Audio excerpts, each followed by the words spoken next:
Welcome to தமிழன் recipe. இன்றைக்கி நம்ம என்ன பார்க்க போகிறோன்னா, ஒரு சூப்பரான டேஸ்ட்டான எல்லோரும் விரும்பி சாப்பிட்ற இறால் தொக்கு எப்படி செய்யுது அப்படிங்கிறது தான் பார்க்க போகிறோம். இப்போ பேனில் எண்ணெய் ஊற்றிக்கலாம். எண்ணெய் நல்லா காஞ்சதும் பெரிய வெங்காயம் கட் பண்ணி ஒரு 2 பெரிய வெங்காயம் இது கூட போட்டு நம்ம நல்லா வதக்க போகிறோம். இந்த மாதிரி வதக்கி செய்யும் போது ரொம்பவே டேஸ்ட்டாக இருக்கும்.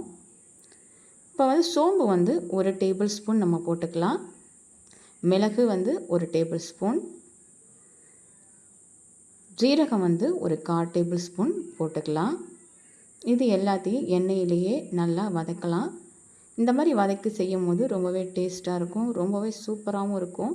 இட்லி, தோசை, சப்பாத்தி, பரோட்டா, சாதம் எல்லாத்துக்குமே சூப்பராக இருக்கும். கண்டிப்பாக நீங்களும் இந்த மாதிரி ட்ரை பண்ணி பாருங்கள், ரொம்பவே நல்லாயிருக்கும். இப்போ நல்லா வதக்கினதும் இது கூட மிளகாய்த்தூள் 1 டேபிள் ஸ்பூன், மல்லித்தூள் ஒரு 1/2 டேபிள் ஸ்பூன் போட்டுக்கலாம். கரம் மசாலா ஒரு 1/2 டேபிள் ஸ்பூன், மஞ்சத்தூள் ஒரு 1/4 டேபிள் ஸ்பூன். இது எல்லாத்தையுமே நம்ம எண்ணெயில் வதக்கிக்கலாம். இப்போ இது கூட எண்ணெய் கொஞ்சம் ஊற்றி கூட நம்ம வதக்கி விட்டுக்கலாம். அடிப்பிடிக்காத அளவுக்கு வதக்கிக்கலாம். தக்காளி ஒரு 3 போட்டுக்கலாம். புளிப்புக்காக ஒரு 3 போட்டால் நல்லாயிருக்கும், நல்லாவும் டேஸ்ட்டாகவும் இருக்கும். அப்போ தான் நல்லா தொக்கு வரும் நமக்கு. இது கூட போதுமான அளவு நம்ம உப்பு போட்டு இதை நம்ம நல்லா வதக்கிக்கலாம். இதை நம்ம நல்லா ஆற வச்சுட்டு மிக்ஸி ஜாரில் போட்டு இதை நல்லா பேஸ்ட்டாக நம்ம அரைச்சிக்க போகிறோம். நம்ம அரைச்சி செய்கிறதுலே ஒரு தனி டேஸ்ட்டு தான். எப்போதும் போல் நம்ம செய்யாமல் கொஞ்சம் டிஃப்ரெண்ட்டாக செய்யும் போது ரொம்பவே டேஸ்ட்டாக இருக்கும். இப்போ அதே பேனில் கொஞ்சம் எண்ணெய் ஊற்றி 1/2 டேபிள் ஸ்பூன் சோம்பு போட்டுக்கலாம். கொஞ்சம் கருவேப்பிலை போட்டுக்கலாம். இப்போ நம்ம அரைச்சி வச்சுருந்ததை இது கூட போட்டு இந்த எண்ணெயிலே நல்லா வதக்க போகிறோம். இஞ்சி பூண்டு பேஸ்ட்டு 1 டேபிள் ஸ்பூன் போட்டு நல்லா வதக்கிக்கலாம். இப்போ நம்ம வச்சுருக்கிற இறால் ஒரு 200 கிராம் இறால் இது கூட போட்டு நம்ம நல்லா வதக்க போகிறோம். மீடியம் ஃப்ளேம்லேயே வச்சு நல்லா வதக்குங்க.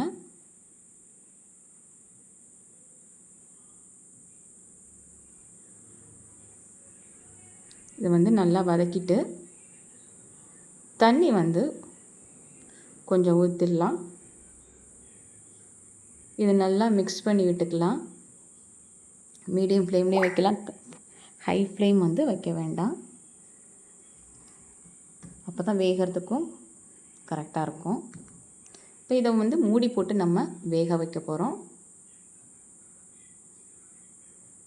இப்போ இதை எடுத்து பார்த்தோன்னா ஓரளவுக்கு நல்லா வெந்திருக்கு. இது லைட்டாக நம்ம கிளறி விட்டுக்கலாம். இந்த தண்ணிலாம் நல்லா சுண்டி பிறகு இந்த மாதிரி நல்லா திக்காக இந்த மாதிரி வரணும். பாருங்கள், தண்ணிலாம் நல்லா இதாகி இந்த மாதிரி எண்ணெய் மேலே பிரிஞ்சு வந்திருக்கு பாருங்கள். இந்த டைமில் தான் நம்ம இறக்கணும். இறக்கிறதுக்கு முன்னாடி கொத்தமல்லி இலை போட்டு நம்ம இறக்கணுன்னா நல்லா கமகமன்னு வாசமாகவும் இருக்கும், டேஸ்ட்டாகவும் இருக்கும். இதை லைட்டாக நம்ம கிளறி விட்டுக்கலாம். பாருங்கள், நல்ல சூப்பரான டேஸ்ட்டான கமகமன்னு ஒரு இறால் தொக்கு நமக்கு ரெடி ஆயிடுச்சு. ரொம்பவே சூப்பராக இருக்கும். கண்டிப்பாக நீங்களும் ட்ரை பண்ணி பாருங்கள். நம்ம சேனலை சப்ஸ்கிரைப் பண்ணாதவங்க சப்ஸ்கிரைப் பண்ணிக்கோங்க. இந்த மாதிரி நீங்களும் செஞ்சு பார்த்துட்டு எப்படி இருக்குது அப்படிங்கிறத கமெண்ட் பண்ணுங்கள், லைக் பண்ணுங்கள், ஷேர் பண்ணுங்கள், சப்ஸ்கிரைப் பண்ணுங்கள்.